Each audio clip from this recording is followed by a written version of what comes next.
Hi there, my name is Will. So I'm with the Hackney Cycle Campaign, but I'm also volunteered for the London Cycling Campaign, as head office, if you like. And as Jono said, our campaign for 2022 is all about climate-safe streets. So we are asking the mayoral candidates here to pledge to support climate-safe streets. Jono is going to talk a little bit about what that means in detail, but I just want to talk a little bit about the campaign, what we mean by the term climate-safe streets, because this is a bit jargony. I think it probably needs a little bit of explanation. So two things really. Firstly, we're talking about minimising the impact on climate change from our road transport on our streets. And then there's also a degree of building in resilience to the effect of climate change as well. So on that latter one, we could be talking about things like trees, which will grant greater shade in the event of hotter summers. We're talking about things like SUDs, sustainable drainage systems, which will take away extra water in the event of flooding. But the big one really is about minimising the greenhouse gas emissions from surface transport. I was going to read out a little bit from the latest IPCC report, the Intergovernmental Panel on Climate Change, but I think if you're drawing a line from something like the potential collapse of our climate systems to cycle parking, it's quite a long line. I didn't want people to get lost along the way, so I kind of wanted to try and go to the middle of that line and just spell out why the Cycle Campaign is interested in climate change. So basically, transport is, I think, the single biggest source of emissions in the UK. It used to be energy, but energy emissions have fallen by about 50% over the last 20 years, which is good. We should celebrate these wins. But transport emissions have been pretty much flat for the last 20 years or so. Basically, they are not budging. The vast majority of those emissions from transport are from surface transport, so that excludes aeroplanes, and the vast majority of those are from road transport, so that excludes rail, and the bulk of those are from cars. So we've got lots of majorities nested inside majorities there, but the thing you need to know is that in this country, approximately 13% of all greenhouse gas emissions come from car use. That's hefty. That's about an eighth, basically.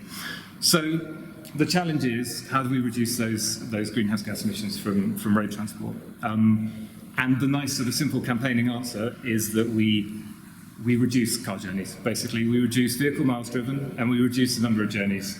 And in urban areas, such as Hackney, the whole of London really, what that means is we get people out of cars and we get them into sustainable forms of transport. So that's public transport, but even more sustainably than that, that's walking and that's cycling. That's what we are calling for in our asks.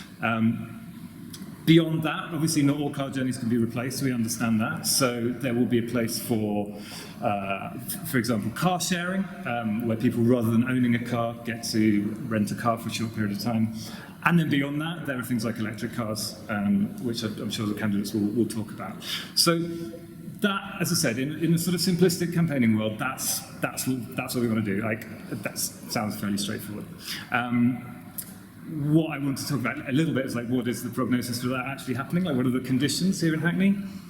And in many ways, the conditions in Hackney for that change are pretty good. As I said, we're in a densely populated urban area with a pretty excellent public transport. That's good.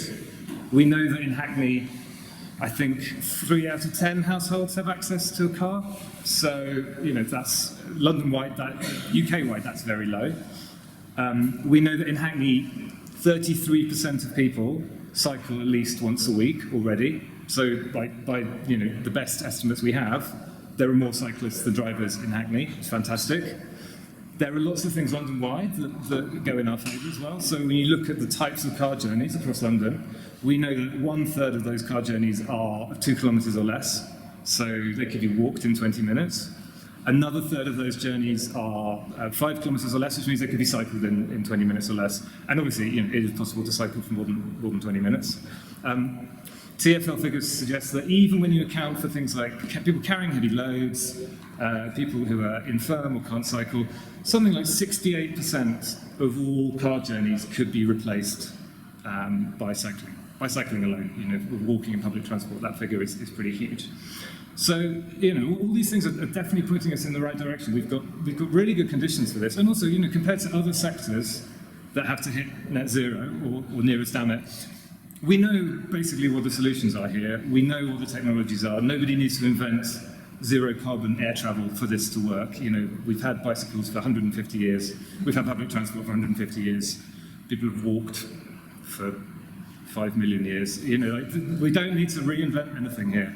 So I guess what I want to end by saying is that from a campaigning point of view, in a nice sort of simplistic world where it's our prerogative to go, why not just do it? You know, we know what we've got to do. So the question is, why are we struggling to do this? What are the challenges that still face us in a borough where basically there are more cyclists than drivers? Why do we have to fight for every inch of cycle lane? Why are our streets still basically dominated by motor vehicles when pedestrians are pushed to the side? I've got a lot I can say about that. But we're very lucky to have a room full of politicians whose prerogative it is to say it's a little bit more complicated than that, guys, actually. So I'm going to hand over to them for the answer to that question about what we need to do to meet the challenges of achieving climate-safe streets.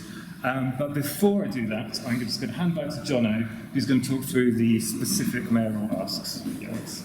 Thank you.